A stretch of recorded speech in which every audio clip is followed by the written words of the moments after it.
Os 5 livros da lei. Você se lembra que nós falamos um pouco de geografia bíblica. E eu queria começar agora a falar um pouco de bibliologia. Até agora eu só contei história para vocês. Estou contando história e tal, mas de Bíblia mesmo, né, pastor Nada? Vamos falar um pouquinho disso agora. E da mesma forma que existe a geografia, a bibliografia é uma ciência auxiliar que vai nos ajudar a entender os livros da Bíblia. Ela vai falar para a gente da composição dos livros. A bibliologia estuda as origens, a organização, a estrutura, o tema central de cada livro, os contextos, as divisões desses livros. E a gente vai falar um pouquinho sobre elas. Não, assim, com muita teoria em cima desse assunto. Nós vamos pegar tudo isso que nós falamos e vamos tentar jogar de maneira bem prática dentro da bibliologia. O Antigo Testamento protestante, ele se divide em alguns blocos e totaliza 39 livros. E esses 39 livros, eles se dividem em 3 grupos importantes. Primeiro são livros históricos, os livros que vão falar da história do povo de Israel, da trajetória do povo de Israel. O que a gente está falando com vocês aqui. Um segundo livro, um bloco grande, é o bloco dos livros proféticos, ou seja, aqueles livros que foram escritos pelos profetas. E eu tenho um bloco que, na verdade, não é nem histórico, não fala nem da história do povo, e nem foi escrito pelos profetas. E a esse bloco eu vou chamar de livros poéticos.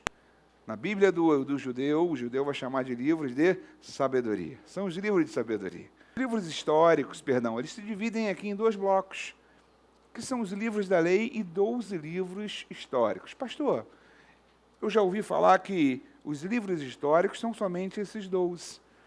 Mas eu vou mostrar para você hoje que os livros da lei também são livros históricos, porque eles contam a história do povo de Israel. A gente está falando isso aqui para vocês desde quase que da primeira aula. Né? Nós temos os 17 livros proféticos, que se dividem em profetas maiores, 5 livros, e profetas menores. Por que, pastor, que são profetas maiores ou menores? É porque um cara tinha 1,60 m e outro tinha 1,90 m. Nada disso. É porque, na verdade, os livros são considerados maiores ou menores em função do tamanho, pela quantidade de escrito.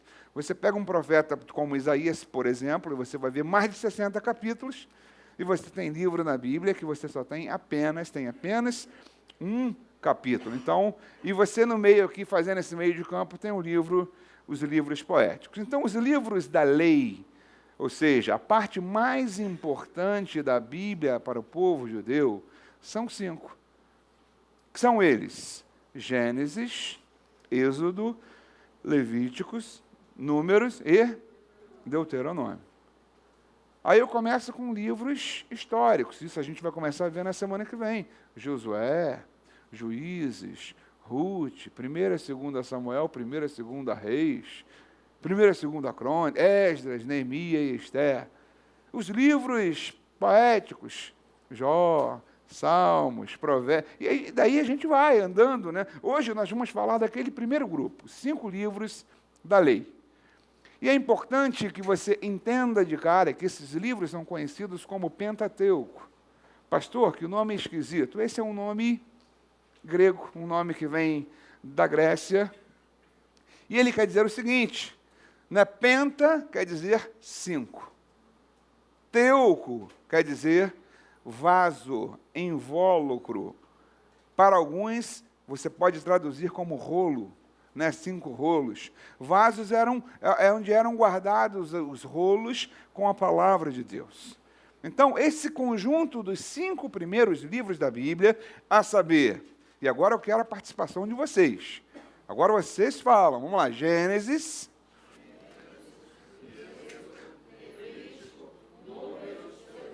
esse conjunto a gente vai chamar também de Pentateuco. Quem escreveu isso, pastor? Moisés, exceto o finalzinho do livro de Deuteronômio, que fala sobre a morte de Moisés. Os livros não tinham, era um costume, ou seja, os livros não vieram com o nome, não foram escritos com o nome.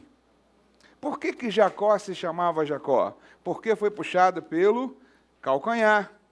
Por que Moisés se chamava Moisés? Porque foi tirado das águas. Da mesma forma, os livros, em especial esses livros aqui da lei, os livros da lei, os livros que compõem Pentateuco, eles receberam os seus nomes em função do assunto que eles tratavam. Então, a palavra Gênesis quer dizer origem, começo. Então, era um livro, ou seja, que falava do início de todas as coisas, do começo de todas as coisas, da criação. Ele apresenta o plano de Deus para o homem, apresenta o caráter de Deus, as intenções de Deus. E é um livro que abrange também, além daquele período inicial da criação, o período patriarcal. Ou seja, ele vai falar sobre a trajetória e a vida de Abraão, a chamada de Abraão, de Isaac, de Jacó, e vai até José. Esse é o livro de Gênesis. Depois a gente tem um outro livro, que é o livro de Êxodo. Êxodo quer dizer o quê? Saída, está aqui, né? A cola está aqui. E ele vai falar sobre o quê? É com vocês. É isso aí, a saída, a libertação do povo de Deus do Egito. É o tema principal do livro de Êxodo. Simples isso. Quando a gente começa a entender e olhar por esse ângulo, é bastante simples a gente começar a entender. Além disso, tem alguma coisa importante? Tem, claro, pastor. Se você olhar Êxodo, capítulo 20, na sua Bíblia, você verá, por exemplo, os 10 mandamentos, né? Moisés descendo com as primeiras tábuas da lei. Mais coisas importantes aconteceram ali, além disso, pastor? Sim, Deus manda que Moisés construísse um tabernáculo. Então, toda a constituição do tabernáculo, as medidas, as mobílias, onde ficaria cada mobília daquela e como que seria tratado, é dado no livro de Êxodo. Caramba, eu tenho um tabernáculo, eu preciso também de um sacerdote agora para operacionalizar aquilo ali, para botar aquele negócio todo para funcionar. Onde é que está escrito isso? No livro de Êxodo. Aí Moisés sobe de novo, né, para receber as segundas tábuas. Ele chega lá, onde é que está escrito isso? Livro de Êxodo. Tá bom? Então, o livro de Êxodo, ele abrange, ou seja, um início, ele começa falando que o povo de Israel, né, apareceu um faraó que desconsiderou o que José havia feito no Egito. E agora ele vem trazendo que o povo estava assim, fala do nascimento de Moisés, fala da chamada de Moisés, fala do ministério, da atuação de Moisés, vai falar de tudo isso para a gente no livro de Êxodo. Ele vai trazer essa história. Livro de Levítico. O que fala, pastor, esse livro? Nós falamos que a tribo de Levi, ela foi o quê? Separada por Deus. Não porque Deus preferisse a tribo de Levi, porque ela era mais bonitinha, era um pessoal, né, mais saradinho, mais forte. Nada disso, absolutamente. É porque foi a única tribo que resolveu e tomou partido com Moisés. Não, nós não abrimos mão desse Deus. Aí Deus olhou essa tribo e honrou essa tribo. Como? Vocês vão ser os caras que vão trabalhar agora no tabernáculo. Tudo relativo ao tabernáculo é com vocês. Vocês vão montar, vão desmontar, o povo vai levantar acampamento, desmonta tudo, amarra, né, leva os pertences, e vamos acampar aqui, monta tudo. E os sacrifícios, os animais, e a limpeza do templo, e a manutenção do templo, e botar óleo no candelabro todos os dias, e os sacrifícios. Tudo era feito pela tribo de Levi. E a essa tribo em especial, que recebeu uma missão muito específica, Deus começa agora a trazer algumas recomendações específicas em relação aos sacrifícios, ao cerimonial. E ele falava o seguinte, olha, você vai ver aqui no livro de Levítico, ele falou o seguinte, olha, os tipos de ofertas são esses, os tipos de sacrifícios são esses, a situação é assim, e o ritual é esse aqui, e o ritual de purificação é esse. Ele começa a trazer, né, ele vai falar, as festas que vocês vão promover com o povo são essas, as 3 festas. E ele começa, então, a dar aos levitas, ou seja, a tribo de Levi, por conta disso o nome Levíticos, essas instruções específicas, ou seja, não era a todo o povo, era um livro direcionado aos a tribo de Levi. O livro de Número, pastor, o que vai falar Números? Números é um livro que é sugestivo. Quantos censos foram feitos em Israel? É isso aí, 2 censos. O primeiro, na primeira geração de israelita, quando eles chegam na península do Sinai. O segundo censo, com a segunda geração de israelita, antes dele tomarem posse da terra, né, entrando ali por Jericó. Por conta desses censos, dessas contagens que foram feitas nas tribos, o livro recebe esse número, o livro recebe esse nome, né, o livro de Números. E dentro do livro de Números, você tem toda a trajetória do povo no deserto durante esses 38 anos e bababá. Né, toda a peregrinação do deserto é narrada no livro de Números. Tudo bem? Dúvidas até aí? Então, se eu quero saber, por exemplo, aonde eu procuro alguma coisa sobre Abraão, eu vou no livro de... Quem falou aí? Amém, meu irmão? Você que falou? Deus te abençoe. É isso aí, Gênio. Vamos falar, gente. Vamos acordar. Se eu quero saber alguma coisa sobre tabernáculo, eu vou no livro de... É isso aí. E se eu quero saber alguma coisa... Não, isso é só... Eu vou perguntar tanta coisa aqui. E sobre Isaac, eu estou em que livro? E sobre o dilúvio? E sobre a peregrinação do povo no deserto? E sobre os 10 mandamentos iniciais ali? E sobre a saída de Israel do Egito? E sobre as leis cerimoniais que Deus entregou para o povo de Levítico?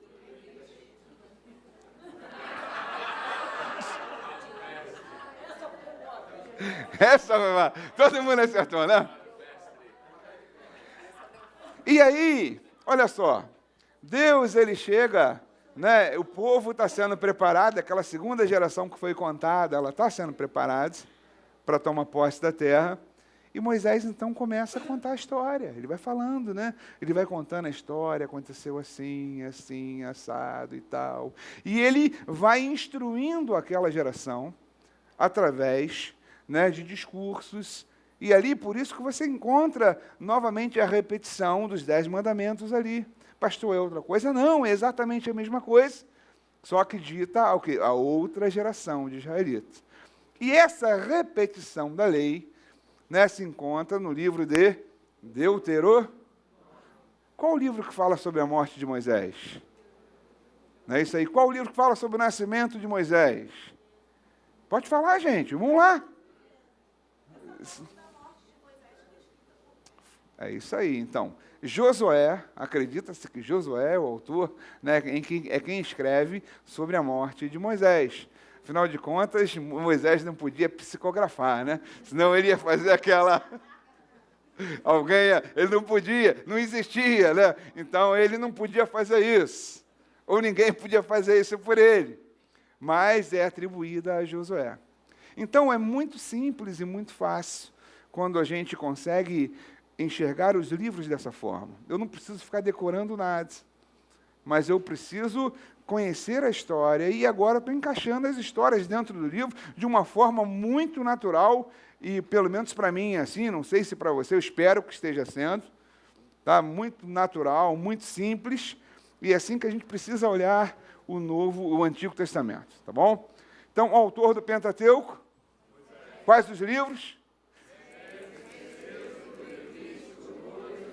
É isso aí. Beleza, né? Agora o pessoal está chegando a hora do intervalo, gente. Vamos falar mais alto. Né? Então, aí, só para falar de tudo, mostrar para vocês tudo aquilo que nós falamos. Então, o livro de Gênesis. Ele fala do princípio de todas as coisas, as intenções de Deus, o projeto de Deus para o homem, as histórias de Noé e dos patriarcas, Abraão, Isaac e Jacó. Tudo isso você encontra no livro de Gênesis. Inicia quando, pastor? Com a criação. Finaliza quando, pastor? Com a morte de José. Ok? Livro de Êxodo, pastor. O que significa Êxodo? É isso aí. O que significa Êxodo? Ah, então ele vai falar o quê, pastor? Difícil? Não, é saída do povo de Israel do Egito. É só por isso. fala do livramento, né? Fala do livramento e começa a trazer, por exemplo, tipificações proféticas para a gente. Como o povo foi liberto do Egito. O sangue do cordeiro que estava ali nas portas apontando para Jesus. Né? O livro vai falar da entrega das leis, mostra a corrupção e a idolatria do povo, né? Que nós falamos com o povo já adorando, e mostra a fidelidade de Deus a Abraão. Ou seja, quando Deus ele se manifesta em libertar o povo, Deus vai falar o seguinte: olha, eu sou o Deus de Isaac, né? De Abraão, Isaac, Jacó, desses homens, e eu estou aqui para cumprir a promessa que eu fiz para ele. Mostra como Deus leva isso a sério de cumprir as suas promessas. O livro de Levíticos. Levítico é um livro que vai falar sobre as leis sacerdotais. Né? Ele é um livro que vai apontar para a gente, vai falar para a gente da santidade de Deus, apresenta um Deus santo, que requer um povo santo. É um livro onde você vê muito contraste do imundo com o impuro, né? Que o cara leproso é considerado imundo, que a mulher com fluxo de sangue é considerada imunda, que a mulher que dá luz ao filho, não sei assim, tal. Esse é o livro que vai fazer. Então, como é que a gente faz isso? O que faz com o pessoal que é considerado imundo? Deixa fora do arraial. Qual o ritual de purificação? Tudo está escrito ali. Tá bom? Livro de Números, devido aos censos que foram realizados nas contagens dos israelitas. Esse livro mostra a incredulidade do povo. É em Números, por exemplo, que você vê aquele debate dramático, né? Dos espias, né? Josué e Caleb com os outros 10. É em Números, por exemplo, que você vê Deus falando: esses caras não vão, Moisés, esse povo não vai fazer isso. É no livro de Números. Por não crerem nas promessas, não entraram de imediato na terra de Canaã. E você pode, muito provavelmente, possivelmente, se você pegar algum estudo desses livros, você vai ver que esse livro está, palavra-chave deles, organização, né, incredulidade e peregrinação. Ele fala da organização do povo nos censos, né, em tribos, e vai falar sobre a incredulidade do povo, e por conta disso, uma peregrinação. E o livro de Deuteronômio, na verdade, ele vai trazer para a gente o que nós falamos, a repetição da lei à segunda geração de israelita. Moisés dá especial atenção nesse livro em exortar o povo a não desobedecer aquilo que Deus falou, a crer. E ele começa, então, a trazer palavras, por exemplo, como Deuteronômio, capítulo 28, ele vai falar o seguinte: olha, vocês, né, ele escreve um capítulo todo falando sobre bênçãos decorrentes da obediência, decorrentes da desobediência. Ele diz o seguinte: se vocês atentarem para aquilo que Deus falar, vocês serão benditos, prosperarão, serão, né, abençoados. Onde vocês chegarem, vocês vão conquistar suas famílias, seus animais, não faltará o alimento para vocês. Deus faz uma série de promessas em função do povo simplesmente obedecer aquilo que Deus tinha. E também ele dá a contrapartida. Mas se vocês não obedecerem, infelizmente as coisas vão ser diferentes, né? E no capítulo 30 desse livro, ele vai falar o seguinte: olha, eu proponho para vocês a bênção ou a maldição, a vida ou a morte, escolham, pois, a vida. Né? Vocês precisam escolher a vida, mostrando o desejo de Deus realmente para o homem, de abençoar esse homem.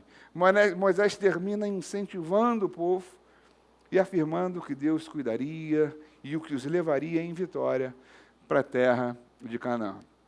Eu não vou entrar mais, não vou falar mais a miúde sobre esse assunto, porque o tempo não nos permite. Deixa eu só fazer uma consideração que eu acho bastante importante para você e pertinente. Quando nós falamos lei de Moisés, aí alguém já aponta aquilo para o Antigo Testamento inteiro. O livro da lei, o tempo da lei.